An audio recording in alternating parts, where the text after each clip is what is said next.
Isang marungis na matandang taga-kolekta ng basura ang natumba sa elevator nang makita ng isang nurse. Agad na dinala ng mabait na nurse ang matanda sa silid ng doktor para sa pagsusuri ng walang sinasabi, ngunit hindi niya akalain na ang matandang ito ay isang Diyos ng bundok. Pagkatapos nito, ang kanyang kapalaran ay magbabago ng malaki. Ang doktor ay nasuka dahil sa 3 taon nang hindi pa nasisipilyo ang ngipin ng Diyos ng bundok. Ngunit ang nurse, nang makita ito, ay hindi nagpapakita ng pagkasuklam, bagkus ay inalo ang matanda na buksan ng malaki ang bibig. Tiningnan ng Diyos ng bundok ang mabait na nurse, tila nahanap na niya ang tamang tao. Nang lumabas ang Diyos ng bundok sa ospital, nag-alala ang nurse, kaya sinabi niya sa doktor na magreseta at dinala ito sa matanda. Gayunpaman, dahil sa takot na wala siyang pera para sa gamot, binigyan pa niya ito ng sariling pera. Sinabing kung may matitira pa pagkatapos bumili ng gamot, ay bumili na lang ng pagkain. Ang Diyos ng bundok ay hindi makapaniwala kung bakit siya tinatrato ng ganito kabuti, kaya tinanong niya kung naaawa ba ito sa isang marungis na matanda. Sinabi ng nurse sa kanya na hindi siya naaawa sa kanya, kundi nag-aalala lamang siya. Alam ng Diyos ng bundok na nagmamadali ito, kaya mabait niyang pinaalalahanan na wala na siyang oras para kaawaan siya. Biglang naalala ng nurse na nang lumabas siya ng elevator kanina, hinahanap siya ng punong nurse para sa isang mahalagang bagay. Dali-dali niyang pinagpaalamanan ang Diyos ng bundok at umalis. Haha, sinaway ng punong nurse iyon Jain dahil sa pagiging huli ng kalahating oras. Dali-dali siyang nagpaliwanag na hindi sinasadyang nakita niya ang isang matandang lalaking natumba sa elevator, kaya siya nahuli. Ngunit ang punong nurse ay hindi talaga naniwala sa kanyang paliwanag. Pagkatapos ay kinuha niya ang isang tambak na dokumento at sinabi sa kanya na tapusin ang mga ito bago matapos ang shift. Gabi na nang matapos ang shift ni Yoon Jae-in at umuwi siya. Walang gana siyang umupo sa bangko sa lobby ng ospital. Sa sandaling iyon, muling lumitaw ang Diyos ng bundok. Nagdala pa siya ng yogurt para inumin nila. Lumabas sila at umupo. Nang makita ng Diyos ng bundok na malungkot si Yoon Jae-in, sinabi niya sa kanya na sabihin ang kanyang kagustuhan. Bilang kabayaran, tutulungan niya itong matupad. Umiti si Yoon Jae-in. Sinabi ni Yoon Jae-in na hindi siya Diyos ng bundok kaya hindi ito sigurado. Agad siyang nagsalita. Hindi inasahan ng Diyos ng bundok na mayroon siyang 3 hiling. Ang una niyang hiling ay makita muli ang kanyang pamilya. Ang pangalawa ay maging isang mahusay na nurse. At ang pangatlo ay makatagpo ng isang tapat na tao. Pakasalan ito at bumuo ng masayang pamilya. Nasiyahang tumango ang Diyos ng bundok at pagkatapos ay pinahawak niya ang kanyang kamay at binigyan siya ng isang kwintas na may susi. Tiningnan ni Yoon Jae-in ang susi sa kanyang kamay at hindi mapigilang maalala ang kanyang malungkot na kapalaran. Sabi ng Diyos ng bundok sa kanya na may malalim na kahulugan, simula ngayon, ang susi na ito ang magsasakatuparan ng 3 mong hiling.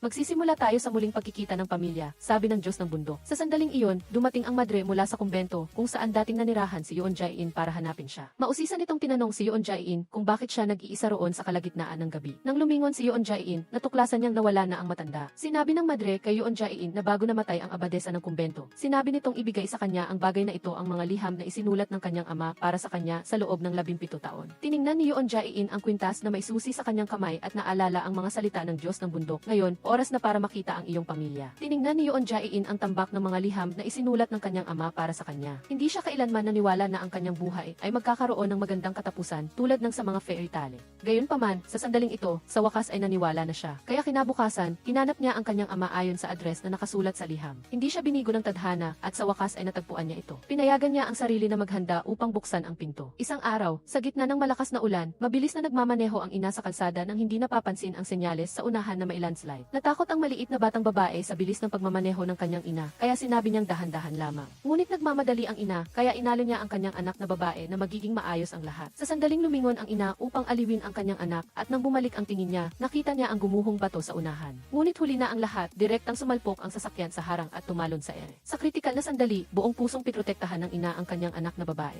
Pagkatapos umikot ng 360 degrees sa ere, bumagsak ng malakas ang sasakyan. Nang dumating ang rescue team sa pinangyarihan, natagpuan lamang nila ang inang walang malay. Kahit na hinanap nila ang buong radius ng ilang kilometro sa paligid, hindi nila natagpuan ang maliit na batang babae. Ang tanging natagpuan lamang nila ay isang sapatos sa tabi ng ilog. Pinaghihinalaan ng mga rescuer na nahulog ang maliit na batang babae sa ilog at tinanggay ng agos. Nang magising ang maliit na batang babae, natagpuan niya ang kanyang sarili sa kailaliman ng bundok. Sa takot, tinawag niya ang kanyang ina, Inay. Inay, matapos matagpuan ng mga rescuer, nawalan siya ng alaala, nakalimutan ang kanyang pangalan, kung saan siya nakatira, at kung sino ang kanyang mga magulang. Ang mas kahabag-habag pa ay pinatay din ang kanyang ama ng kanyang matalik na kaibigan, at ang kanyang ina ay naging isang kumatos na halaman. Pagkatapos malaman ng matalik na kaibigan na nawala ng alaala ang maliit na batang babae, gusto nitong sakupin ang kumpanya ng ama ng batang babae. Kaya, inutusan niya ang driver ng ama ng batang babae na tanggalin ang pangalan ng batang babae sa family register at dalhin ang batang babae sa isang malayong kumbento upang simulan ang isang bagong buhay. Ngunit hindi kayang labagin ng driver ang kanyang konsensya. Bago umalis, pinayuhan niya ang batang babae babae na huwag kalimutan ang kanyang pangalan na Yeon Jae-in, ang anak ng isang tycoon. Si Yeon Jae-in, na sana ay mamuhay ng masaya, ay madalas na binubuli sa kumbento at niloloko pa nga bilang isang kaawa-awang bata na iniwan ng kanyang mga magulang. Ngunit sa mata ni Yeon Jae-in, hindi niya itinuturing ang kanyang sarili na kaawa-awa. Kung totoo ngang iniwan siya, hindi sasabihin ng kanyang ama ang tunay niyang pangalan. Dapat mayroong hindi masabi na paghihirap ang ama, kaya niya ipinadala ang kanyang anak sa kumbento. Darating ang araw na susunduin siya ng kanyang ama upang umuwi. Sa isang kisap mata, lumipas ang 17 taon at hindi na rin nahintay ni Yeon Jae-in ang kanyang ama na sunduin siya. Nang lumaki si Yeon Jae-in, sa sarili niyang pagsisikap, naging isang nurse siya sa ospital. Ngunit hindi niya inasahan na magbabago ang kanyang kapalaran dito. Ngayon, hindi sinasadyang nailigtas niya ang isang matanda sa elevator. Ang matandang ito pala ay ang Diyos ng bundok na kayang tumupad ng mga kahilingan. Nang makita ng Diyos ng bundok ang kabaitan ni Yeon Jae-in, binigyan niya ito ng isang kwintas na may susi na makakatulong sa kanya na matupad ang 3 kahilingan.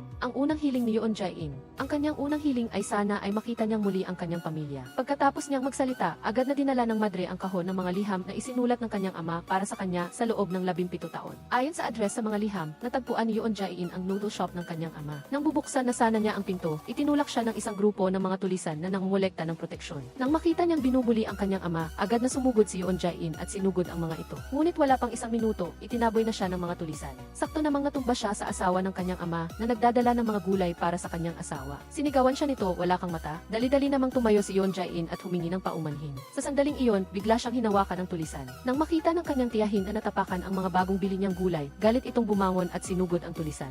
Kaya naman, sumiklab ang isang malaking labanan. Hindi na kailangang isipin pa ang resulta, lahat sila ay dinala sa istasyon ng pulisya. Nang kunin ng pulis ang pahayag ni Yeon Jae-in at tanungin ang kanyang pangalan, napatulala ang driver nang marinig niyang ang babaeng tumulong sa kanya ay si Yeon Jae-in. Siya ba talaga si Yeon Jae-in? Naiiyak na tiningnan ni Yeon Jae-in ang driver. Opo, tay. Ang kanyang tiyahin na nakaupo sa tabi niya ay walang naintindihan habang nakatingin kay Yeon Jae-in at pagkatapos ay sa kanyang asawa. Hindi niya talaga alam kung kailan nagkaroon ng ganito kalaking anak na babae ang kanyang asawa. Malaking gulo na ito at si Yeon Jae-in na nawala ng alaala ay itinuring na sariling ama ang hindi direktang pumatay sa kanyang tunay na ama. Ramdam ni Kim In-bae na siya ay may kasalanan at hindi karapat-dapat na maging ama ni Yeon Jae-in. Nagpa siya si Kim In-bae na sabihin kay Yeon Jae-in ang katotohanan. Sa sandaling ito, biglang lumitaw ang kanyang asawa. Inakala niyang ipinagkanulo siya ni Kim In-bae dahil biglang may lumabas na matanda ng anak na babae. Kinuha niya ang mga gamit at ibinato kay Yeon Jae-in. Sinabing sinira ng pagdating nito ang kanilang buhay at sinabing umalis agad ito. Pakiramdam ni Yeon Jae-in, sapat na makilala niya ang kanyang ama sa kanyang edad, kaya nagmamadali siyang nagpaalam at umalis. Sakto namang nakasalubong niya si Kim Yang-kwang na kalalabas lang ng ospital. Nagulat si Yeon Jae-in na magkakilala pala sila. Si Kim Yang-kwang ay pasyente ni Yeon Jae-in, ngunit habang nasa ospital sila, hindi nila namalayan na magkababata pala sila. Kinuwestiyon ni Kim Yang-kwang si Yeon Jae-in kung bakit niya tinawag na ama ang kanyang ama. Biglang naintindihan ni Yeon Jae-in na ngayon, magkapatid na sila ni Kim Yang-kwang sa ama. Naalala ni Kim Yang-kwang na noong nasa bingit siya ng kamatayan sa ospital, si Yeon Jae-in ang nagbigay ng plasma para iligtas siya. Ngayon, si Yeon Jae-in ay naging kapatid niya at gusto niyang mabaliw. Tumakbo si Kim Yang-kwang at sinisi ang kanyang ama kung bakit nito ipinagkanulo ang kanyang ina, na ngayon ay pareho silang nasasaktan ng kanyang ina at ni Yeon Jae-in dahil sa kanya. Nang makita ang malungkot na mukha ng kanyang ama na may hindi masabi na paghihirap, sinabi ni Kim Yang-kwang sa kanya na si Yeon Jae-in ang nagligtas sa kanyang buhay. Nang malapit na siyang mawala ng dugo dahil si Yeon Jae-in ay may kaparehong grupo ng dugo sa kanya, nailigtas niya siya sa oras. Sa sandaling ito, umalis si Yeon Jae-in sa bahay. Umiiyak si Kim In-bae sa ulan at kinuha ni Yeon Jae-in ang susi na bigay ng Diyos ng bundok. Mukhang malapit nang mawala ang hiling niyang makasama muli ang pamilya. Sa sandaling iyon, biglang dumating si Kim Yang-kwang at iniuwi si Yeon Jae-in. Sa kabilang banda, pumunta si Kim In-bae sa libingan ng mga magulang ni Yeon Jae-in upang humingi ng tawad. Noon, hindi sinasadya niyang iniwan si Yeon Jae-in sa ampunan, ngunit ngayon ay naging tagapagligtas ito ng buhay ng kanyang anak. Naisip ni Kim In-bae na oras na para bumalik si Yeon Jae-in sa kanyang posisyon bilang tagapagmana ng isang pamilya ng Taekwon. Kaya naman, tinawagan niya si Seo In-woo na nag-iisang lumamon sa kumpanya ng ama ni Yeon Jae-in at sinabi sa kanya na bumalik na si Yeon Jae-in. Gusto niyang tulungan si Yeon Jae-in na makuha muli ang buhay na nararapat sa kanya, ngunit si Seo In-woo ay masama.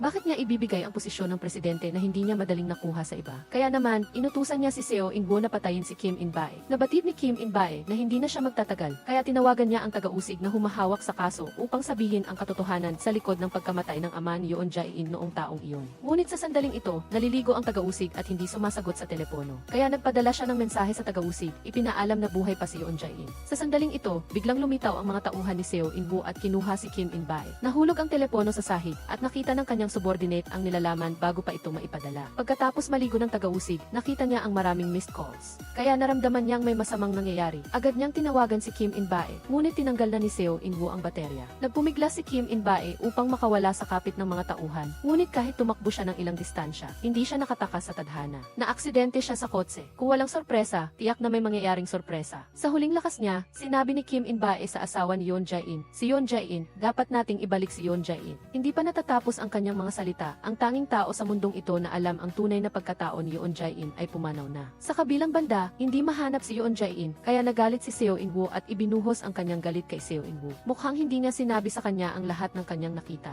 Lumabas na si Seo In-woo ay pamangkin ni In Jae-myung. Matapos mamatay ang kanyang ama, palagi siyang minamaliit ni In Jae-myung. Ngayon, mukhang may sariling layunin si Seo In-woo sa hindi niya pagsasabi sa kanya tungkol sa mensahe. Gusto niyang gamitin si Yoon Jae-in para pabagsakin si In Jae-myung. Siguradong hindi ka pa nakakita ng kakaibang paraan ng panayam na tulad nito. Ang bawat kandidato ay binibigyan ng isang sako. Kung magkano ang gusto nilang sweldo sa isang taon, ganun karaming brick ang ilalagay nila sa sako. Bawat isang brick ay nagkakahalaga ng 1,000,000 won. Sabi ni Heo Young-do, kung maglalagay ka ng isang brick sa sako, ang taunang sweldo mo ay 1,000,000 won. Kung maglalagay ka ng isa zero, magiging 1,000,000,000 won. Kung 100, kayo na ang mag-compute kung gaano karaming brick ang ilalagay ng bawat isa sa sako. Iyon ang kanilang taunang sahod. Lahat ng nag-apply ay naisip na baliw ang kumpanya na ito. Ngunit hindi nila inasahan kung gaano sila magsisisi pagkatapos nito. May nagtanong, gaano karami ang pwedeng ilagay? Sagot ni Heo Young-do, mula ngayon, mayroon kayong 5 minuto. Simulan, ang mga aplikante ay parang nakikipaglaban sa akin na naglalagay ng mga bricks sa sako. Natatakot na baka masyadong kaunti ang mailagay nila. Sa maikling panahon, natapos na ang oras. Puno ang sako ng bawat isa, ngunit may isang hindi sakin. Kumuha lamang si Yoon Jae-in ng isang brick. Hindi man lang kumuha ng brick ang mayaman na si Seo In-woo dahil ang kumpanya na ito ay pag-aari ng kanyang ama. Ngunit ang matalik na kaibigan ni Yoon Jae-in na si Kim Young-kwang ay naglagay ng 35 bricks sa sako. Nang marinig ng lahat si Heo Young-do na nagsabing, "Ngayon, kailangan ninyong dalhin ang sako ng mga bricks sa rooftop ng gusali na may kabuuang 33 palapag." Lahat ay natigilan. Naramdaman nilang mababaliw na sila. Ang mas nakakagulat pa ay hindi sila pwedeng gumamit ng elevator. Kailangan nilang umakyat sa hagdanan. Kung mayroon man silang alisin na bricks sa sako o humingi ng tulong, madidiskwalipika sila. Tanging ang mga kayang umakyat sa rooftop dala ang kanilang sahod, gamit ang sarili nilang lakas ang mananalo. Ang kumpanya ay magkakaroon lamang ng pagkakataong makakuha ng kaukulang sahod at sa nalalapit na isa sa isang interview, ang itinakdang oras ay 1-0 minuto. Kailangang makarating sa rooftop sa loob ng 1-0 minuto, kung hindi ay madidiskwalipika pa rin. Pagkatapos niyang magsalita, agad na umakyat si Heo Young-do sa rooftop. Nang makita ito ng mga nag-a-apply, dali-dali nilang binuhat ang kanilang mga sako. Nagsimula silang magsisi, mayroong sumuko agad. Dala ang walang laman niyang sako, tumakbo si Seo In-woo at tinukso si Kim Young-kwang na pinuno ang kanyang sako ng brick. Sinabing disqualified na siya bago pa man magsimula. Kinutya ni Seo In-woo, mas mabuting sumuko ka na lang at umuwi. Nang makita ni Yoon Jae-in si Kim Young-kwang na nakayuko at nalulumbay, tumakbo siya para pasiglahin ito. "Ikaw ang uri ng tao na hindi sumusuko. Kailangan mong patunayan sa amin." Tumango rin si Kim Young-kwang. "Ako ang gumagawa ng sarili kong kapalaran, hindi ang langit." Kaya't buong lakas niyang binuhat ang sako ng mga brick at umakyat sa rooftop. Ngunit nang malapit na siyang makarating sa tuktok, lumapit si Seo In-woo at itinulak si Kim Young-kwang pababa ng hagdan gamit ang isang kamay. Nawalan ng malay si Kim Young-kwang matapos mahulog sa hagdan, habang si Yoon Jae-in naman ay dahan-dahang umakyat sa ika-33 palapag. Pagkatapos nito, dumating din si Seo In-woo. Sa puntong ito, hindi na gaanong marami ang oras. Hindi nakita ni Heo Young-do si Kim Young-kwang na matagal na niyang inaabangan. Dahil hindi pa ito nakakarating, naiinip siyang nagtanggal ng kanyang salamin. Sa sandaling ito, unti-unting nagising si Kim Young-kwang.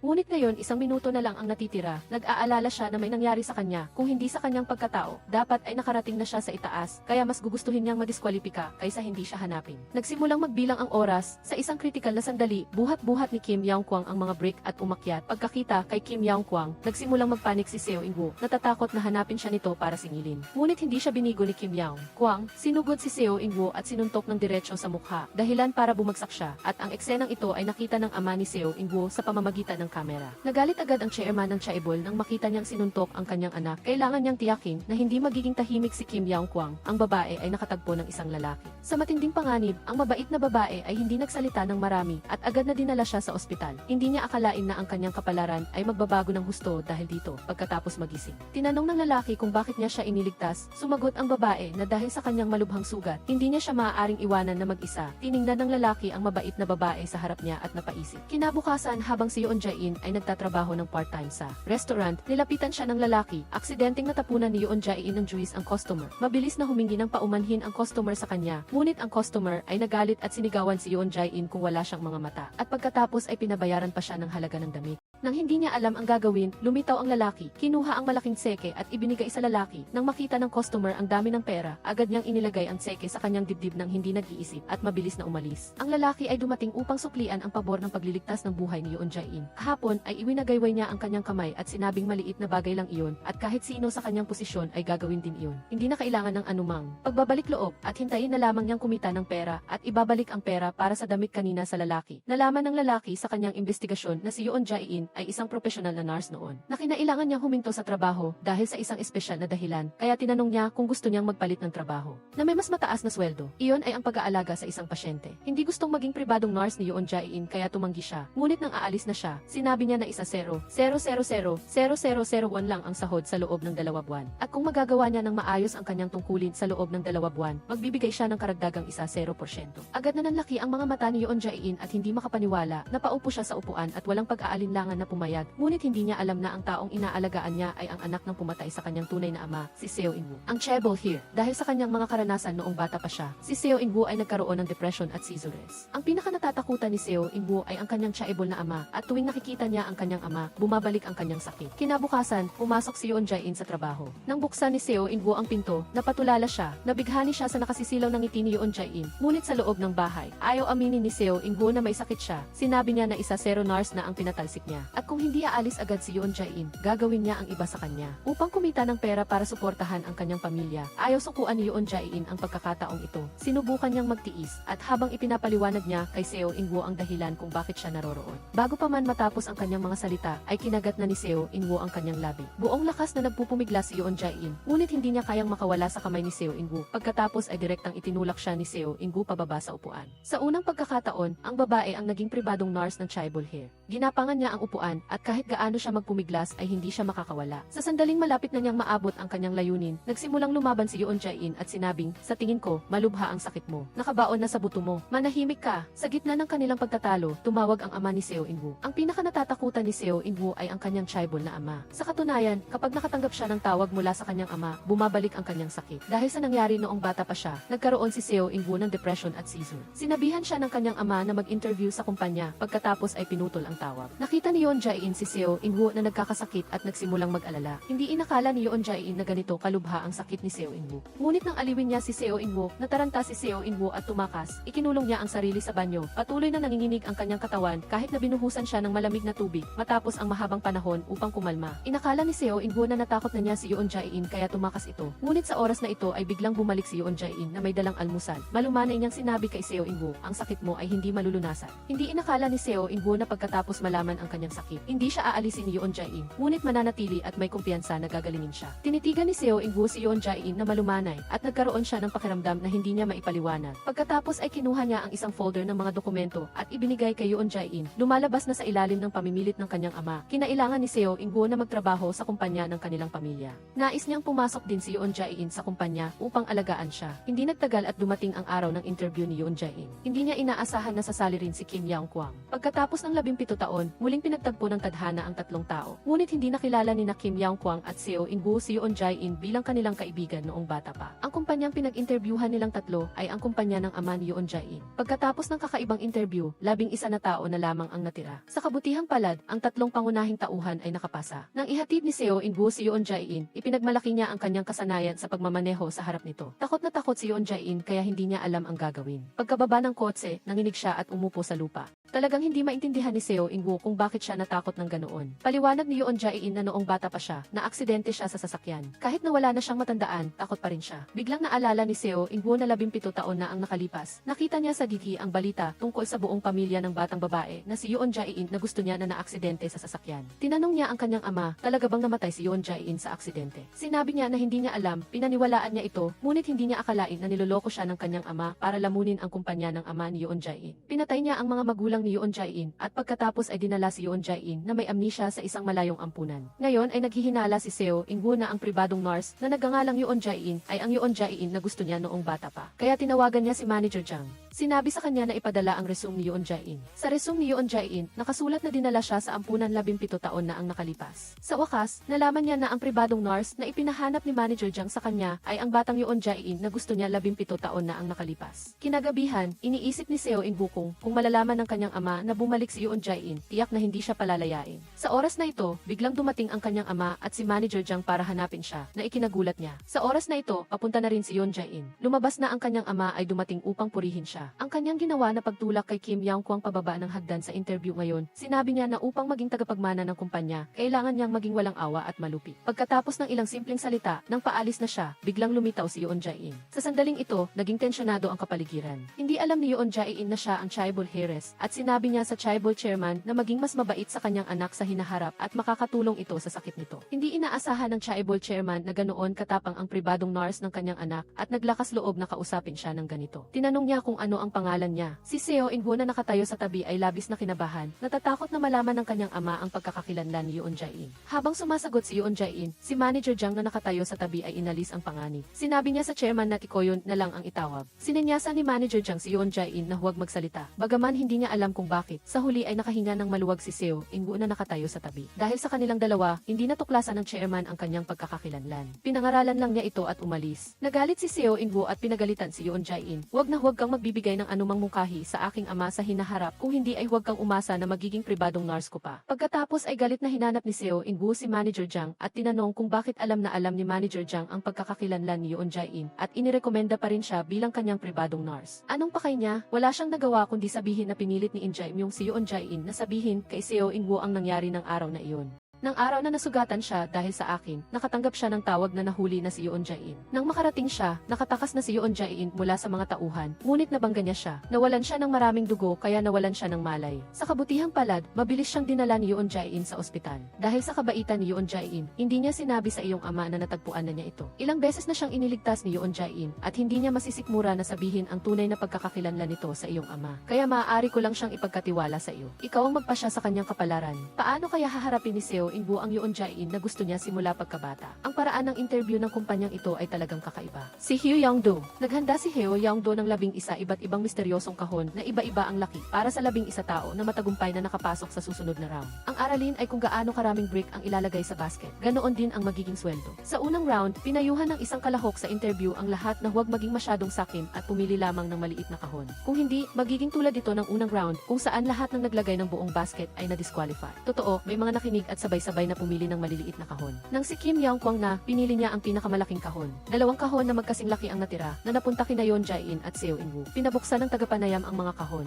Ang kahon ni Kim Young-kwang ay isang balahibong jacket. Ang kahon ni na Seo In-woo at Yoon Jae-in ay isang pares ng sapatos na pang-sports. Ang iba pang maliliit na kahon ay pawang maliliit na bagay na mahirap ibenta. Pagkatapos ay sinabi ni Heo Young-do na ang lahat ng mga produktong ito ay bagong produkto ng kumpanya. Kailangan nang ibenta ng lahat ang kanilang mga produkto sa kamay kay Heo Young-do sa likod. Sa apat na unang makakabenta, may karapatan lamang na buksan ang safe na may nakasulat na pangalan nila. Ang nasa safe ay ang huling gawain na kailangan nilang kumpletuhin. Sa oras na ito, ang isang taong nakakuha ng maliit na item ay nagsimulang magreklamo na ang item na pinili niya ay hindi pabor sa kanya. Nagalit si Heo Young-do at sinabi na ang lahat ng ito ay pinili nila mismo. Ngayon ay mayroon lamang silang 5 araw. Sa loob ng itinakdang oras, ang 4 na pinakamabilis na makakabenta ang makakabukas ng safe. Bilisan nyo! Nang umalis si Kim Young-kwang dala ang produkto, hindi niya inaasahan na makikita niya ang chaebol chairman ng kumpanya. Agad siyang nakilala ng chairman. Lumabas na sa unang round ng interview, nakita ng chaebol chairman si Kim Young-kwang na sinuntok ang kanyang anak sa pamamagitan ng tea. Kaya naman, galit na galit siya at nilapitan si Heo Young-do. Sinabihan si Heo Young-do na direktang alisin si Kim Young-kwang. Sinabi ni Heo Young-do sa kanya na hindi lumabag sa panuntunan si Kim Young-kwang sa unang round, kaya para sa katarungan, hindi maaaring alisin si Kim Young-kwang. Kung aalisin si Kim Young-kwang dahil sa personal na damdamin ng chairman, nasaan ang katarungan ng interview? Mas mabuting itigil na lang ang interview para mas mabilis. Walang nagawa ang chairman kundi pahirapan si Kim Young-kwang.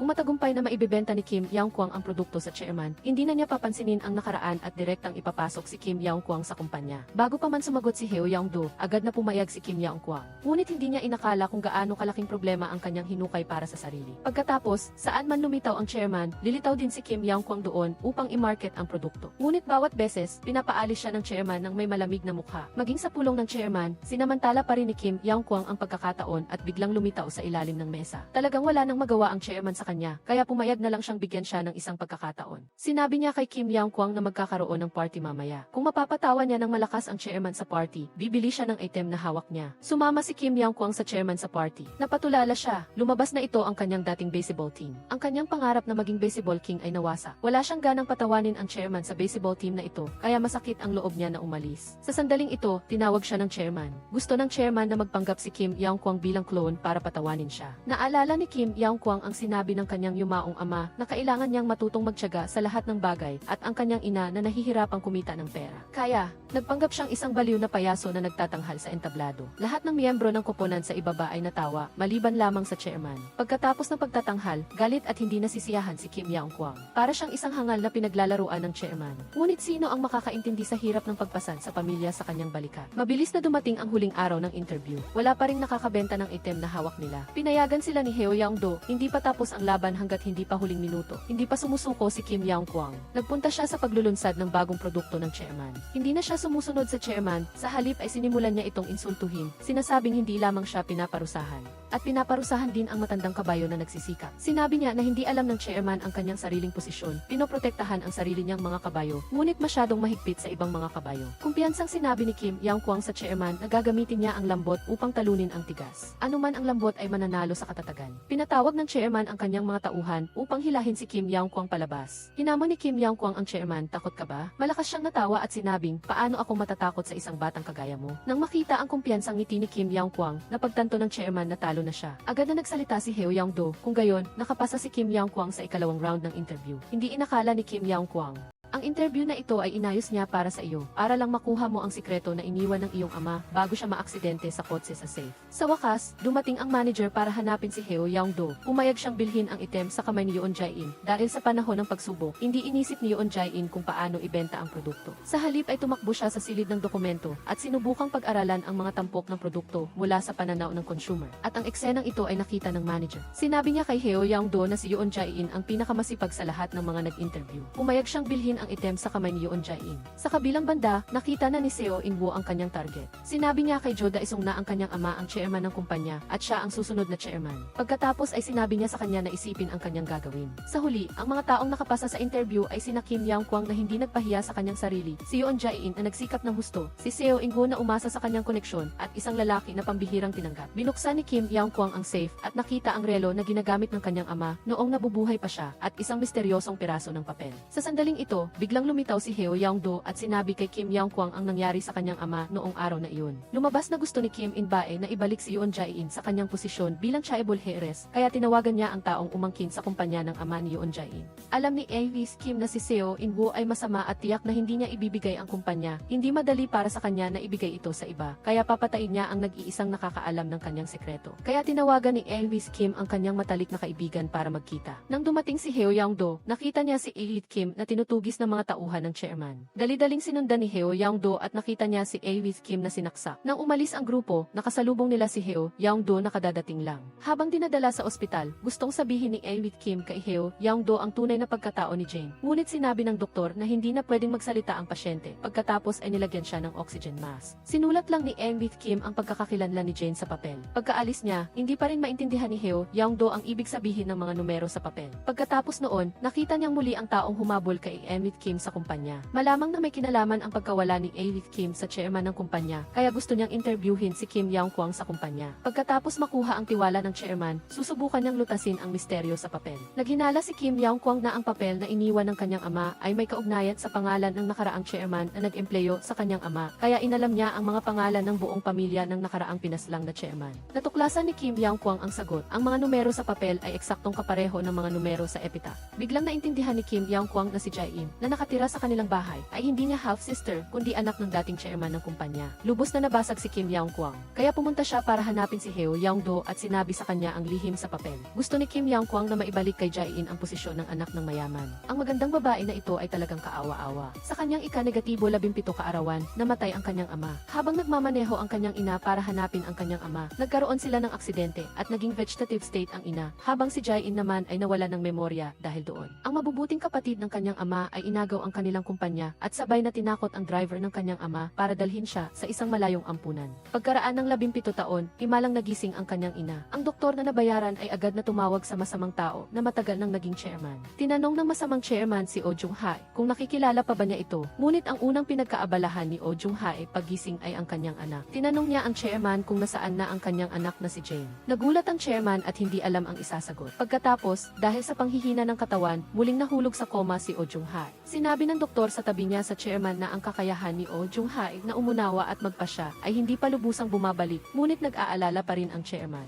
Tinanong niya ang doktor, may kakayahan pa ba siyang gumaling? Sabi ng doktor, himala na nga ang paggising ni Oh Jung-hae. Ngunit ang matibay niyang kalooban ay lampas na sa aking pangunawa. Hindi pa sigurado kung tuluyan pa siyang magigising, ngunit nang marinig ito ng chairman, nagpakita siya ng masamang ekspresyon. Dahan-dahan niyang inilapit ang kanyang kaliwang kamay sa liig ni Oh Jung-hae. Sa kritikal na sandaling iyon, dumating ang isang matuwid na taga-usig. Ilang taon na niyang iniimbestigahan ang chairman. Sinabi niya sa chairman, mukhang kaya nang bumalik ang kamalayan ni Oh Jung-hae. May Diyos talaga, walang nagawa ang chairman kundi umalis ng tahimik. Ngayon, nagising si Oh Jung-hae mula sa bangungot at nagkataon namang kasama niya ang taga-usig. Agad na nakilala ni Oh Jung-hae ang taong nasa harap niya bilang ang taga-usig noon. Lubos na nagulat ang taga-usig. Mukhang nabawi na ni Oh Jung-hae ang kanyang kamalayan, ngunit ang kanyang kamalayan ay nanatili sa araw ng aksidente sa sasakyan 17 taon na ang nakakaraan. Sinabi niya sa taga-usig, nasa loob pa ng sasakyan ang aking anak. Pakiusap, iligtas ninyo ang aking anak. Pagkarinig nito, maingat na inusisa ng taga-usig ang paligid at pagkatapos ay isinara ang pinto. Sinabi ng taga-usig kay Oh Jung-hae, ang aksidente sa trapiko na natatandaan mo ay nangyari 17 taon na ang nakalipas. Lubos na nagulat si Oh Jung-hae nang marinig ito. Lihim din na sinabi ng taga-usig kay Oh Jung-hae ang lahat ng nangyari 17 taon na ang nakalipas. Kasabay ng pagpatak ng luha, hindi niya matanggap na paggising niya ay wala na ang kanyang anak at asawa. Napakalaking dagok nito para sa kanya. Inaliw ng taga-usig si Oh Jung-hae. Sinabing kailangan niyang tanggapin ang lahat ng nangyari para makapaghiganti para sa kanyang anak at asawa. Ngunit sa ngayon, hindi pa niya pwedeng ipaalam sa sinuman na nabawi na niya ang kanyang kamalayan. Ang lahat ng medical staff dito ay tauhan ng chairman. Pakiramdam ni Oh Jung-hae ay nahuhulog siya sa isang bangin at namimiss niya ang kanyang anak na si Jane. Samantala, tila narinig din ni Jane ang tawag ng kanyang ina. Isang kwintas na hugis susi ang kayang gawin. Ang hangarin niyang makapiling ang kanyang pamilya ay biglang lumiwanag sa tulong ng diwata ng bundok. Naniniwala rin si Jane na, sa kabila ng kanyang amnesia, ang kanyang ina ay naghihintay sa kanya sa isang lugar. Matapos kumalma, pinakiusapan ni Oh Jung-hae ang taga-usig na tulungan siyang bawiin ang kumpanya ng kanyang asawa at hanapin ang kanyang anak. Kaya sa tulong ng taga-usig, lihim na sinimulan ni Oh Jung-hae ang physical therapy. Ngunit sa huli ay natuklasan pa rin ni Seo In-woo. Hindi alam ni Seo In-woo na nabawi na ni Oh Jung-hae ang kanyang kamalayan, kaya sinadya niyang usisain si Oh Jung-hae. Sinabing walang himala sa mundong ito. Pagkatapos, sinabi rin niya sa taga-usig na siya ang legal na tagapag-alaga ni Oh Jung-hae sa papel at hindi niya papayagan ang taga-usig na baguhin ang plano.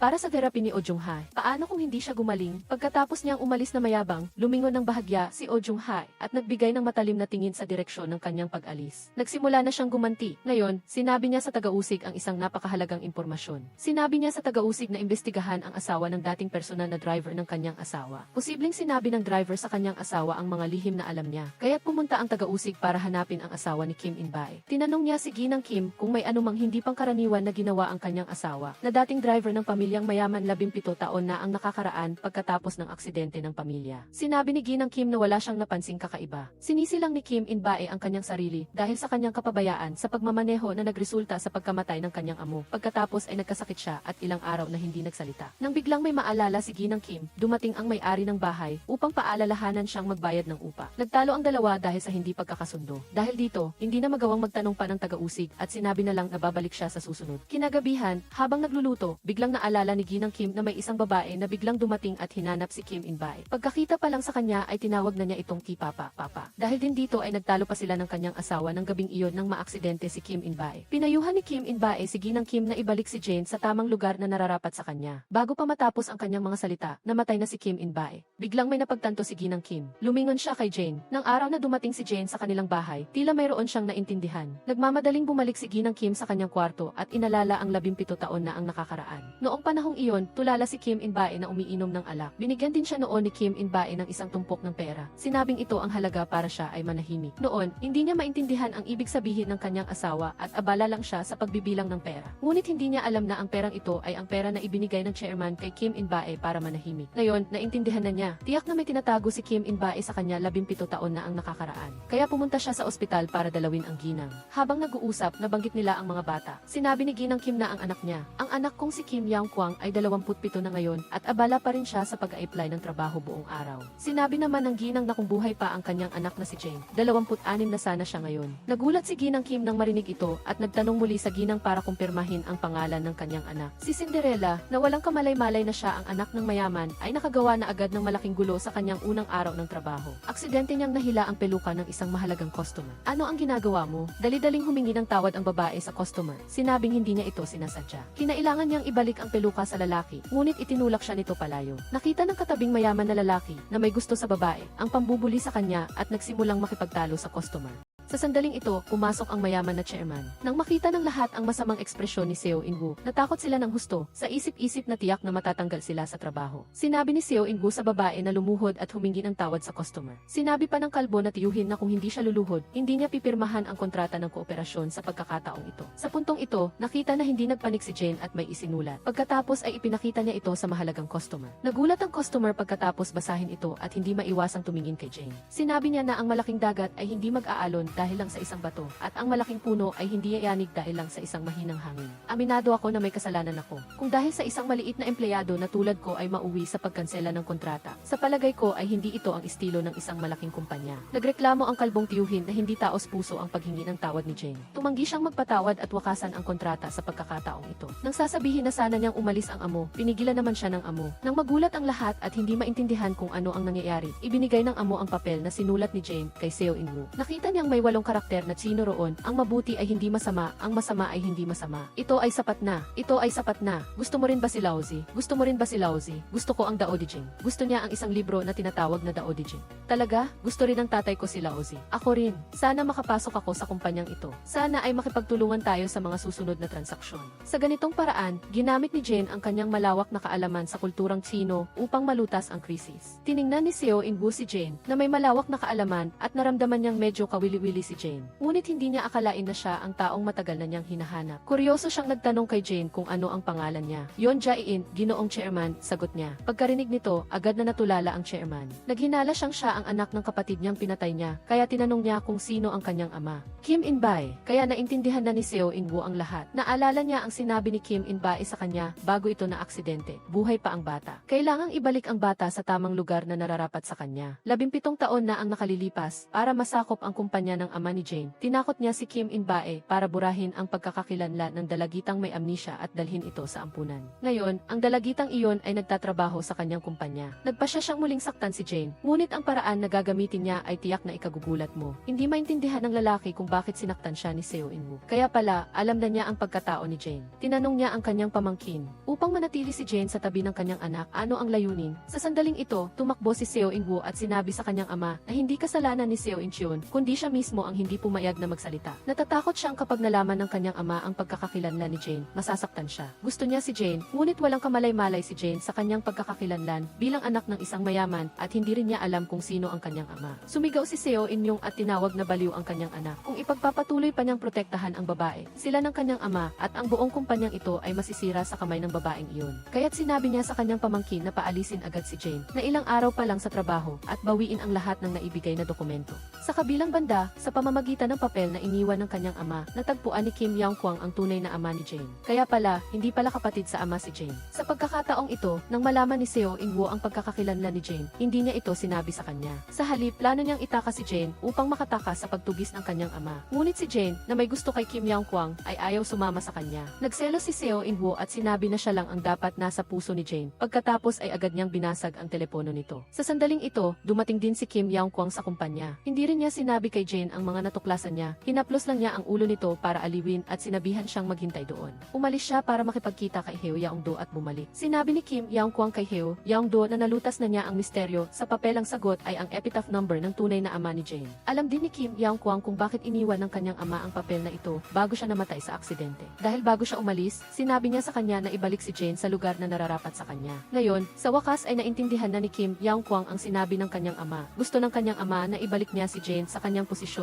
bilang anak ng mayaman. Sinabi ni Kim Young-kwang kay Heo Young-do na dapat niyang bawiin ang lahat ng nararapat kay Jane mula sa kamay ni Seo In-young. Nasiyahang sinabi ni Heo Young-do na sa kabilang banda, tiningnan ni Seo In-young ang mga dokumento ni Jane at nagpakita ng masamang ekspresyon. Tila nakaisip na siya ng paraan para harapin siya. Kaya't dinala niya ang kanyang mga tauhan sa bahay ni Kim Young-kwang. Nagulat ang pamilya ni Kim Young-kwang nang makita ang pagdating ng chairman habang kumakain sila. Lumapit si Kim Young-kwang at nagtanong kung bakit sila naparito. Sumagot si Seo In-young nang ang buong pamilya ninyo ay basura. Natulala ang lahat, sa isip-isip, kailan ba kami nakasakit sa kanya? Sinabi ni Seo In-young sa kanyang mga tauhan na hilahin si Kim Young-kwang. Pagkatapos ay lumapit kay Jane at nagsimulang magpakitang gilas. Niyakap niya ng mahigpit si Jane, gamit ang acting skills na dapat sana ay nanalo ng Oscar, at paulit-ulit na humingi ng tawad. Sinabi niya kay Jane, sa loob ng 17 taon, ang tiyuhin mo ay nahirapan sa paghahanap sa iyo. Hindi ko akalain na ganito kakalapit sa akin, at hindi pa rin kita natagpuan. Mukhang gusto ng tusong chairman na hugasan ang kanyang mga kamay sa responsibilidad. Sinabi niya na tinakot niya si Kim In-bae para itapon si Jane. At si Kim In-bae, dahil sa pera, ay aksidenteng itinapon siya noong bata pa siya. Pagkatapos ay sinabi niya na ang tunay na ama ni Jane ay ang co-founder ng kumpanya kasama niya. Sa kasamaang palad, sa isang malakas na pag-ulan, bumulusok ang sasakyan ng driver sa dagat na nagdulot ng kamatayan ng kanyang ama. At ang driver na ito ay ang tunay na ama ni Kim Young-kwang. Nang maaksidente ang iyong ama sa daan, nagkaroon din ng aksidente kayo ng iyong ina habang hinahanap siya. Pero naniwala si Jane kay Seo In-young. Tinanong niya kung buhay pa ang kanyang ina at kung nasaan ito ngayon. Kaya naman, nagsimulang mag-arte muli si Seo In-young. Sinabi niya na pagkatapos ng aksidente, naging vegetative state ang ina ni Jane. Nakalulungkot, kamakailan lang ay pumanaw na ito. Kung nahanap lang niya si Jane ng mas maaga, nakita pa sana niya ang kanyang ina. Ang lahat ng ito ay kasalanan ng namayapang ama ni Kim Young-kwang.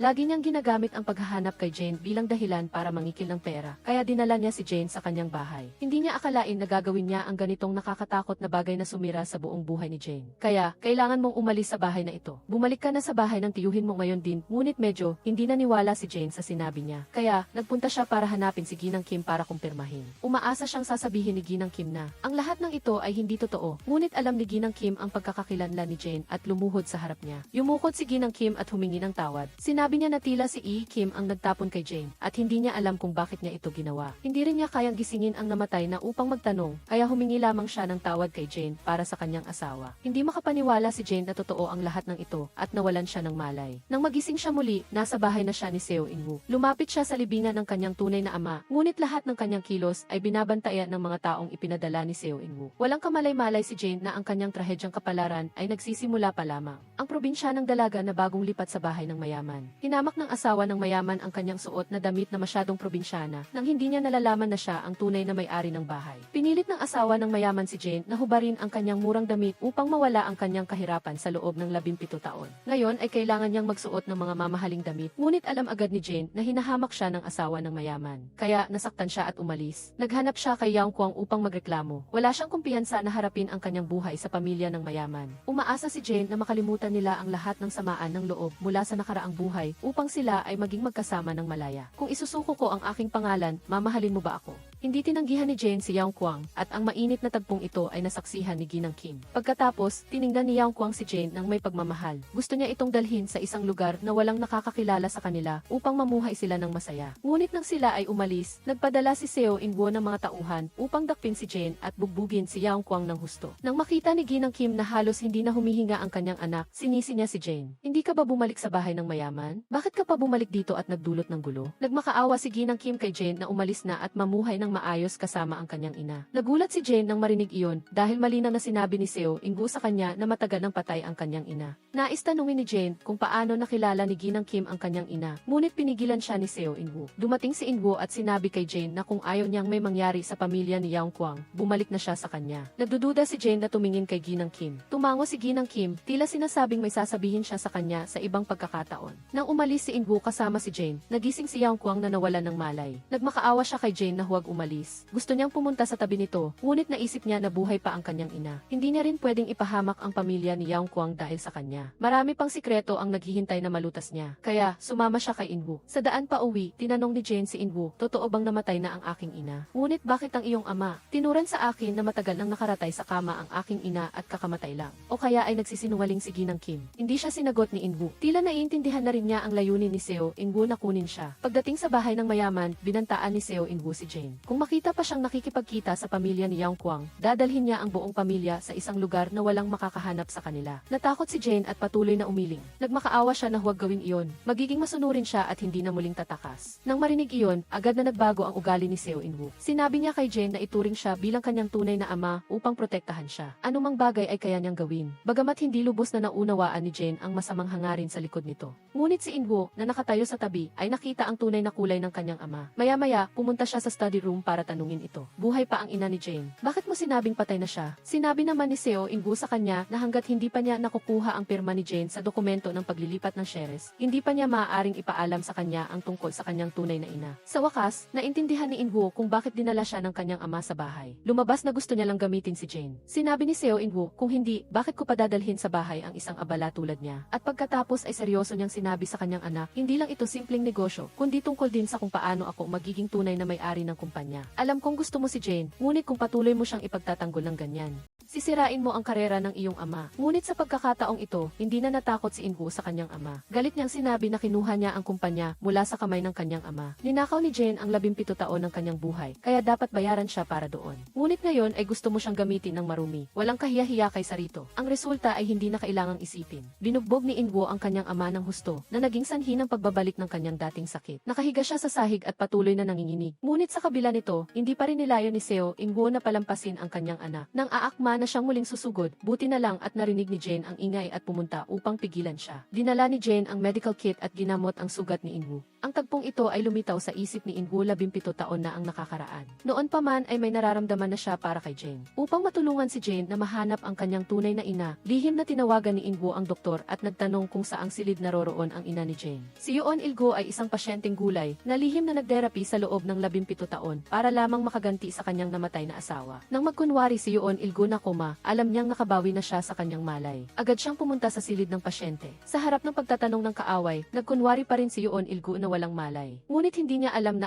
ni Seo In-woo ang kanyang paggaling matagal na. Nang sinadya niyang umalis, dahan-dahan niyang iminulat ang kanyang mga mata. Binaling ang ulo at nakita niyang tinitigan siya nito nang may masamang tingin. Natakot si Yoon Il-go hanggang sa halos huminto ang kanyang puso. Kung walang sorpresa, tiyak na may mangyayari. Sa ibang lugar, biglang nakatanggap si Jane ng mensahe na nagsasabing alam na niya kung saang ospital at silid naroroon ang kanyang ina. Nagulat si Jane dahil personal na sinabi ni Seo In-woo sa kanya na patay na ang kanyang ina. Kaya, dali-dali siyang pumunta sa ospital upang hanapin ang kanyang ina. Ngunit sa sandaling binuksan niya ang pinto, hindi niya nakita ang kanyang ina. Tinanong niya ang nurse na nag-aayos ng kama ng pasyente, na saan na si Yoon Il-go na nakahiga dito. Kinabahan na sumagot ang nurse, wala namang pasyente rito na ang pangalan ay Yoon Il-go. Kaya, dali-daling pumunta si Jane sa reception desk para magtanong at ipinakita pa niya ang kanyang telepono sa nurse. Ngunit sinabi pa rin ito sa kanya na walang ganoong pasyente doon. Wala ring mensahe at wala ring pangalan, malamang na isang spam message lang ito. Walang kamalay-malay si Jane na binili na ni Seo In-woo ang nurse at ang direktor ng ospital at inilipat na niya ang kanyang ina sa ibang lugar. Lubos na nadismaya si Jane. Hindi niya rin alam kung buhay pa ba talaga ang kanyang ina. Sa sandaling iyon, biglang lumitaw sa harap niya ang ina ni Yaung Kwang. Sinabi ni Ginang Kim kay Jane na buhay pa ang kanyang ina. Sinabi ni Ginang Kim na ilang araw pa lang ang nakakaraan ay nagbalat pa siya ng mansanas ng kanyang ina sa silid ng pasyente. Ngunit hindi nila alam na.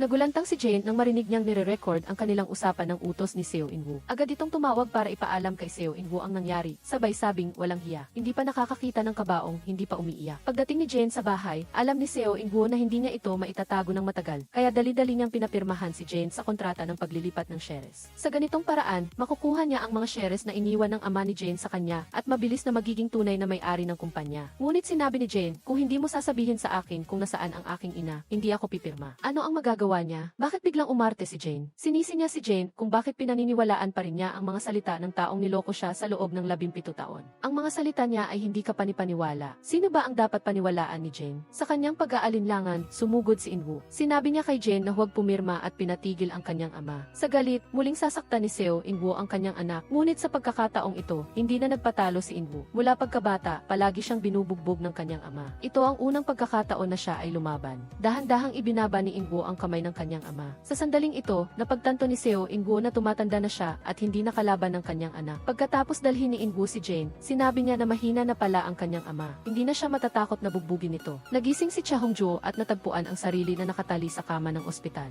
Sa sandali na siya ay nagpupumigla sa pagkabigo, isang misteryosong tao ang lumitaw sa silid ng pasyente. Babaguhin ng taong ito ang kanyang kapalaran. Sinabi ng lalaki na dumating siya upang tulungan siya at ililipat siya sa isang mas magandang silid ng pasyente. Sinabi rin niya na sila ay magkasama sa isang bangka at magtutulungan upang parusahan si Seo Inwoo. Samantala, inagaw ni Seo Inwoo si Yoon Il-go at binabantaan ang kanyang anak na babae na pirmahan ang kontrata ng paglilipat ng shares. Sa kanyang pag-aalinlangan, buti na lang at dumating si Inwoo at pinigilan ang lahat. Tinitigan ni Seo Inwoo ang kontrata ng paglilipat na hindi pa napipirmahan. Lumabas sa kanyang mukha ang isang nakakatakot na ekspresyon, tila may naiisip siyang paraan upang harapin. Nang sumunod na araw, pumunta ang may-ari ng bahay kay Ginang Kim at sinabing binili ni Jane ang noodle shop sa mataas na halaga, kaya kailangan nilang lumipat kaagad. Nang malaman ni Yang Kwang ang tungkol dito, naniniwala siyang hindi magagawa ni Jane ang bagay na ito. Bukod pa rito, wala namang ganoong kalaking pera si Jane. Siguradong ang masamang si Seo Inwoo ang may pakana. Agad siyang galit na nagpunta upang hanapin si Seo Inwoo para pagbayarin. Mayabang na sinabi nito sa kanya na nagsisimula pa lang ito. Marami pa siyang pagdadaanan. Hindi maiiwasang sabihin na ang estratehiyang ito ni Seo Inwoo ay talagang mapanganib. Isang bala, dalawang tama. Ginamit ang pangalan ni Jane upang sirain ang relasyon ng dalawa. Ang kapatid na babae ni Yang Kwang ay naghanap kay Jane at sinumbatan siya bilang walang utang na loob. Ang kawalang utang na loob niya, sinabi niya na dati ay napakabuti nila sa kanya. Ngunit ngayon na nasa bahay na siya ng mayaman ay sinisira niya ang kanilang kabuhayan. Upang makuha ang kontrata ng paglilipat ng noodle shop mula kay Seo Inwoo, kinailangan ni Jane na pirmahan ang kontrata ng paglilipat ng shares. Pagkatapos, lihim niyang inilagay ang kontrata sa loob ng noodle shop at agad na umalis. Nakita ni Ginang Kim ang kontrata at tahimik na lumuha. Pakiramdam niya ay napakabait talaga ni Jane. Upang makakuha ng balita tungkol sa kanyang ina, tumakbo si Jane sa ospital at nagtanong isa-isa. Sa huli ay pinalayas pa siya. Naawa ang nurse ng ospital sa kanya at mabait na sinabi sa kanya na pagkatapos makabawi ang kanyang ina sa kanyang malay ay patuloy siyang hinahanap. Nasa silid 806 na ngayon ang kanyang ina sa ospital. Walang salita si Jane nang marinig iyon at agad siyang sumugod sa ospital. Sa ospital, dinala ni Seo Inwoo ang larawan ni Jane sa kanyang ina para ipakita. Sinabi niya na patay na raw si Jane, kaya dapat isipin niya na mabait si Seo Inwoo at pirmahan ang kontrata ng paglilipat ng shares. Ngayon ay critical ang oras. Gusto ni Seo Inwoo na sa pamamagitan ng Board of Directors, kunin ang shares ng mag-ina at ganap na angkinin ang kumpanya. Bago makamit ang kanyang layunin, hindi papayagan ni Seo Inwoo na magkita ang mag-ina. Posibleng mapanganib din si Jane dahil dito. Nang marinig ito ni Yoon Il-go, gusto niyang personal na lumabas upang pigilan ang planong ito.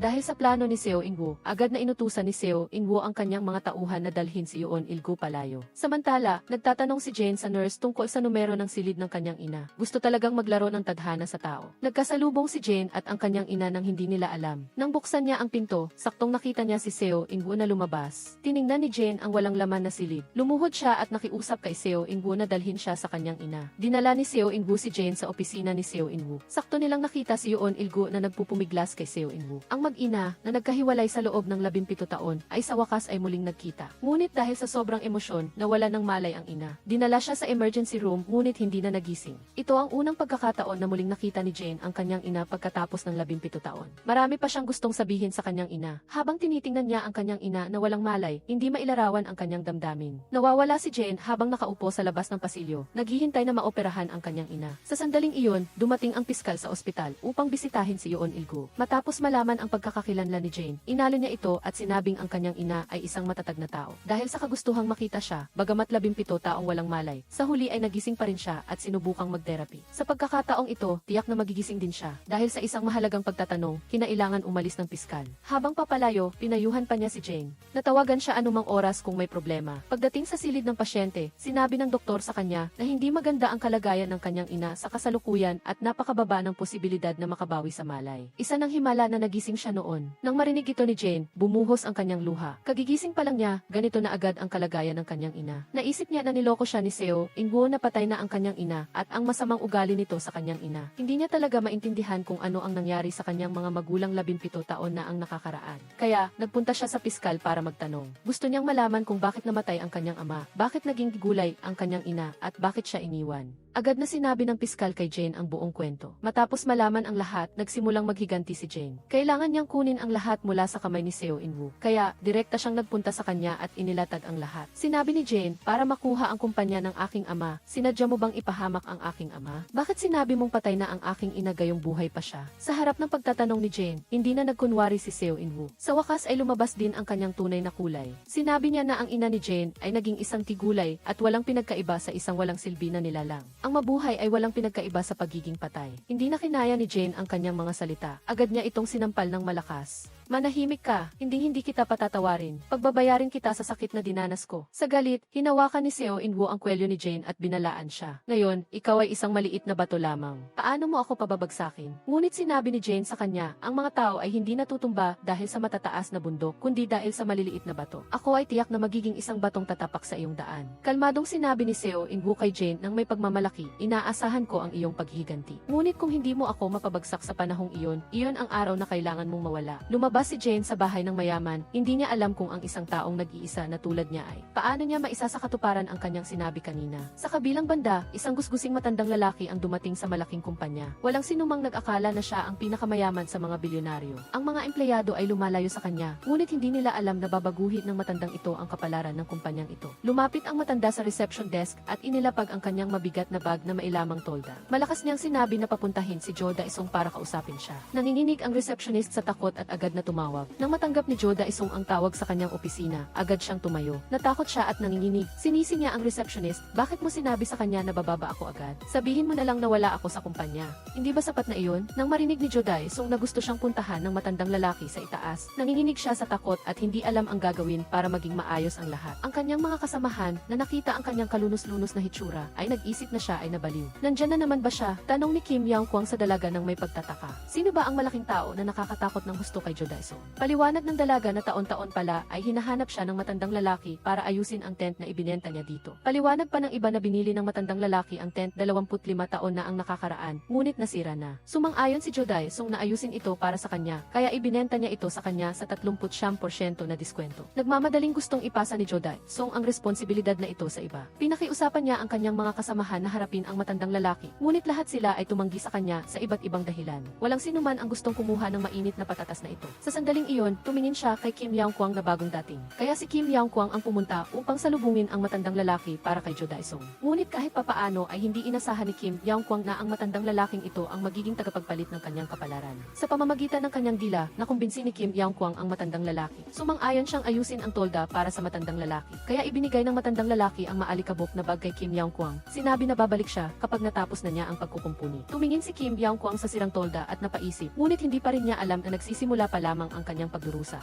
Dinala ni Kim Yang-kwang ang tolda kay Jo Da-isong. Naisip niya na kailangan lang palitan ang mga piyesa at hindi iyon mahirap. Ngunit sinabi sa kanya ni Jo Da-isong na 25 taon na ang nakakaraan ang tolda na iyon at matagal nang itinigil ang paggawa ng mga pamalit na piyesa. Hindi na mahahanap sa mundong ito ang mga piyesa. Sinabi ni Jo Da-isong kay Kim Yang-kwang na dapat niyang hanapin ang sarili niyang solusyon dahil siya ang sumang-ayon sa matandang lalaki at pagkatapos ay tumakbo na siya. Hindi rin alam ni Kim Yang-kwang ang gagawin dahil sumang-ayon siya sa matandang lalaki na aayusin ang tolda sa loob ng 24 oras. Sa ibang lugar, dahil sa pagtaas ng kapital ng kumpanya, lumapit si In Jae-myung sa matandang lalaki para humingi ng tulong. Tanging sa pagkuha ng perang ito mula sa matandang lalaki, magkakaroon siya ng tunay na pagkakataon na tuluyang angkinin ang kumpanya ng ama ni Yoon Jae-in. Ngunit sinabi sa kanya ng katiwala ng matandang lalaki na lumabas na ang matandang lalaki at wala na siya sa bahay. Sa sandaling ito, naghahanda rin si Yoon Jae-in na bawiin ang kumpanya ng kanyang ama mula kay Seo In-woo. Ngunit sinabi sa kanya ng abogado na kahit ibenta niya ang lahat ng kanyang hawak na shares, kulang pa rin siya ng 30 bilyong won. Tanging kung mayroong taong handang magpahiram sa kanya ng pera ay makakalaban niya si Seo In-woo. At ang tanging taong kayang maglabas agad ng ganoong kalaking pera ay ang maalamat na si In Fi-hwang. Ngunit matagal na siyang nagretiro at hindi madaling mahanap. Sa kabilang banda, dinala ni Kim Yang-kwang ang tolda sa matandang tagagawa ng sapatos. Gusto niyang kumbinsihin ang matandang lalaki na palitan ang tolda niya ng pinakabago, ngunit hindi niya alam na siya ang maalamat na si In Fi-hwang. Ayaw ng matandang lalaki na palitan ang luma ng bago dahil napakahalaga ng tolda sa kanya. Sinabi niya kay Kim Yang-kwang na ito ang huling regalo regalo na iniwan sa kanya ng kanyang namatay na anak. Ayaw ni Kim Yang Kwang na magsisi ang matandang lalaki, kaya ibinalik niya ang tolda sa kumpanya. Sinabi niya kay Jo Dae-sung na kahit anong mangyari, kailangan niyang ayusin ang tolda para sa matandang lalaki. Hindi siya pinabayaan ng tadhana. Nakita talaga ni Kim Yang Kwang ang mga piyesa para ayusin ang tolda sa bodega. Kinagabihan, dinala ni Kim Yang Kwang ang inayos na tolda sa matandang lalaki.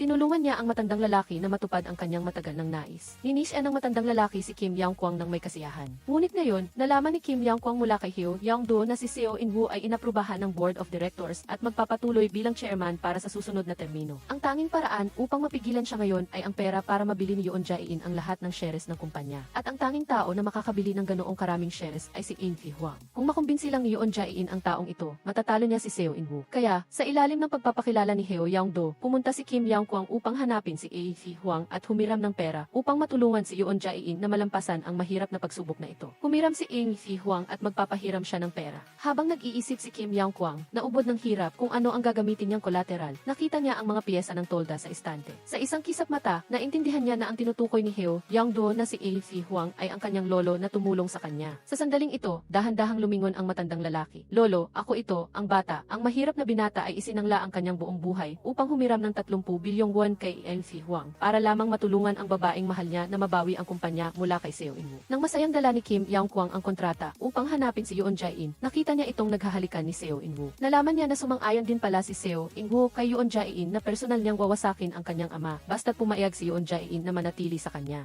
Walang magawa upang ipakita kay In Jae-myung, hindi umiwas si Yoon Jae-in. Sa mismong sandali na siya ay lumingon upang umalis, nakita niya si Kim Yang Kwang. Bagaman labis na nag-aatubili si Kim Yang Kwang para sa taong mahal niya, ibinigay pa rin niya sa dalaga ang kontrata na ipinagpalit niya ng kanyang buhay. Sa sandaling hinawakan ni Kim Yang Kwang ang kamay ni Yoon Jae-in, lahat ng magagandang alaala nilang dalawa ay nagsimulang magpakita sa kanyang isip. Sa buong panahong iyon, napakaraming pinagdaanan nilang dalawa, ngunit palaging tahimik na sumusuporta si Kim Yang Kwang kay Yoon Jae-in. Hindi niya kailanman binitawan ang kamay niya. Bagaman hindi sila maaaring magkasama sa kabila ng pagmamahalan nila, ibinigay pa rin ni Kim Yang Kwang ang kontratang ipinagpalit niya ng kanyang buhay sa dalaga. Maaari niya lamang itong itago. Ang pag-ibig ko para sa iyo ay mananatili sa aking puso. Matapos bitawan ang kanyang kamay, tahimik siyang umalis. Upang mabawi ang kumpanya ng kanyang ama mula kay Seo In-woo, tanging si Yoon Jae-in ang nakakapanood kay Kim Yang Kwang na umalis. Itinago rin niya ang kanyang pag-ibig para sa kanya sa kaibuturan ng kanyang puso. Nalilito si Yoon Jae-in nang pumunta siya sa ospital. Iniisip ang kanyang ina na unconscious pa rin sa kama. Hindi niya talaga alam kung tama ba ang ginagawa niya. Ano ang dapat niyang piliin sa susunod? Umupo siya sa upuan, nasasaktan, at umiyak ng walang tunog. Sa sandaling ito, biglang lumitaw si Hyo Yang-do at sinabi sa kanya ang tungkol kay Kim Yang Kwang na isinangla ang kanyang buhay upang tulungan siya at binigyan siya ng isang piraso ng papel na sinasabi sa kanya na sa alas negatibo 7 ng umaga bukas. Pumunta ka sa address na nakasulat doon para makipagkita kay In Fi-hwang. Sa ganoong paraan, makukuha mo ang gusto mo. Si In Fi-hwang ay isang bilyonaryo sa mga bilyonaryo. Mismong si Seo In-woo ay gusto rin siyang hanapin upang pag-usapan ang tungkol sa pagtaas ng kapital ng kumpanya. Kung hindi mo makita si In Fi-hwang bukas ng 7, ang kumpanya ng iyong ama ay tuluyang mapupunta kay Seo In-woo. Nang umalis si Hyo Yang-do, si Kim Yang Kwang ay nagtatago sa isang sulok. Nalaman na pala na si Kim Yang Kwang ang humiling kay Hyo Yang-do na sabihin kay Yoon Jae-in ang tungkol dito. Nakita niya si Hyo Yang-do na nakumbinsi si Yoon Jae-in at taos puso siyang nagpasalamat. Lihim na tiningnan ni Kim Yang Kwang si Yoon Jae-in, "Huwag kang malalate. Siguraduhin mong dumating ka sa oras, Yoon Jae-in." Kinabukasan, si Yoon Jae-in ay pumunta sa address na nakasulat sa papel upang hanapin si In Fi-hwang. Sa sandaling ito, dumating na rin si Seo In-woo dito.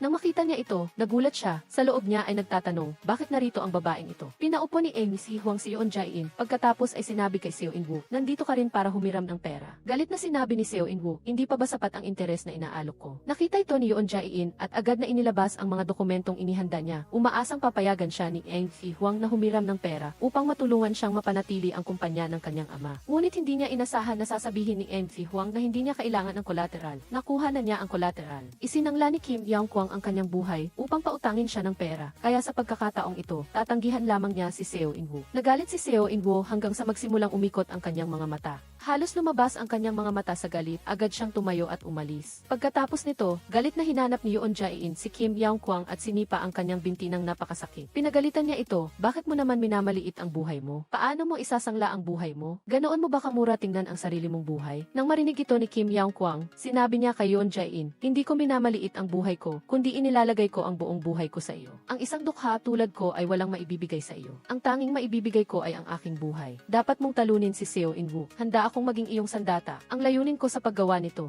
ay upang makita ang iyong dating maliwanag na ngiti. Sana ay mamuhay ka ng maligaya. Iyon lang ang pag-asa ko. Nang marinig ito ni Yoon Jae-in mula kay Kim Young-kwang, para siyang nagising mula sa isang panaginip. Naalala niya ang kwintas na ibinigay sa kanya ng Diyos ng bundok. Ang kanyang unang hiling ay makasama muli ang kanyang pamilya. Ang kanyang ikalawang hiling ay maging isang mahusay na nurse. Ang kanyang ikatlong hiling ay makahanap ng isang taong mabait sa kanya. Ngayon, natupad na ang kanyang unang hiling. Natagpuan na niya ang kanyang ina. Naintindihan na rin niya na si Kim Young-kwang ang taong mahal niya. Kaya't lumapit si Yoon Jae-in kay Miss Hwang. Sinabi niya sa kanya na hindi niya maaaring gamitin ang buhay ni Kim Young-kwang para makahiram ng pera. Naguluhan si Amy si Hwang dahil kung walang pera si Yoon Jae-in, baka mapunta ang kumpanya kay Seo In-woo. Ngunit sumagot si Yoon Jae-in, kung si Kim Young-kwang ang collateral, baka hindi na ako makangiti tulad ng dati. Sinabi ni Yoon Jae-in kay Amy si Hwang na ibalik ang buhay ni Kim Young-kwang dahil nakahanap na siya ng paraan para harapin si Seo In-woo. Bumalik si Yoon Jae-in sa kumpanya at inanunsyo na ipamamahagi niya ang lahat ng kanyang 50% na shares sa lahat ng empleyado ng kumpanya. Tanging sa pamamagitan ng pagbibigay ng shares sa mga empleyado ng kumpanya ay matutulungan niya ang kanyang ama na mapanatili ang kumpanya. Nang malaman ni Seo In-woo ang balita, sumiklab ang kanyang galit. Ibinuhos niya ang lahat ng kanyang galit sa kanyang subordinate at pagkatapos sinisigawan si Seo In-woo na walang silbi. Kung hindi niya ayusin ang bagay na ito, papatayin niya ito. Gayunpaman, ibinigay ni Seo In-woo ang lahat ng ebidensya ng mga krimen ni Seo In-woo na nakolekta niya. Sinabing sa oras na iyon, tiyak na imbestigahan siya ng pulisya, kaya hindi niya maaaring hindi isuko ang posisyon ng chairman. Hindi makapaniwala si Kim Young-kwang na si Seo In-woo, na laging tapat kay Seo In-woo, ay kumakampi na sa kanila ngayon. Kung gayon, mahirap din para sa kanya na makatakas. Ngunit sinabi ni Seo In-woo na naniniwala siya na si Yoon Jae-in ay hindi isang tao na sasaktan ang iba para sa kanyang sarili at ayaw na rin niyang maging isang puppet sa kamay ng matandang lalaki. Tunay nga, di nagtagal. Dinala si Seo In-woo ng pulisya, ngunit habang iniimbestigahan, bigla siyang nawalan ng malay. Sinabi ng doktor kay Seo In-woo na matagal nang may advanced stage cancer si Seo In-woo. Himala na nabuhay pa siya hanggang ngayon. Nang maramdaman ng lahat na sa wakas ay nakamit ng masamang tao ang kanyang nararapat. Matapos mabawi ni Yoon Jae-in ang kumpanya, pumunta siya sa bahay ni Seo In-woo. Inakala ni Seo In-woo na dumating si Yoon Jae-in upang kutyain siya. Ngunit sinabi niya rito na kapag nanganganib ang buhay, kailangan niyang makipagtulungan sa doktor para sa paggamot at pagkatapos ay bumangon kaagad upang bawiin ang kumpanya. Huwag ka lang magalit at huwag tumanggap ng paggamot. Kinuha niya ang blood pressure monitor mula sa kamay ng nurse na nakatayo sa tabi at sinuri ang kanyang presyon ng dugo. Nang tanungin niya kung ano ang gusto niyang gawin, pinili ni Yoon Jae-in na patawarin siya. Gusto kitang patawarin, Tio. Hindi dahil sa iyo, kundi dahil sa sarili ko. Kung hindi ko gagawin ito, pagsisisihan ko. Kaya tumanggap ka na ng paggamot. Ngunit di nagtagal, lumisan pa rin si Seo In-woo sa mundong ito. Bago siya umalis, sinabi niya sa kanyang anak na sa buong buhay niya ay wala siyang pinagsisisihan.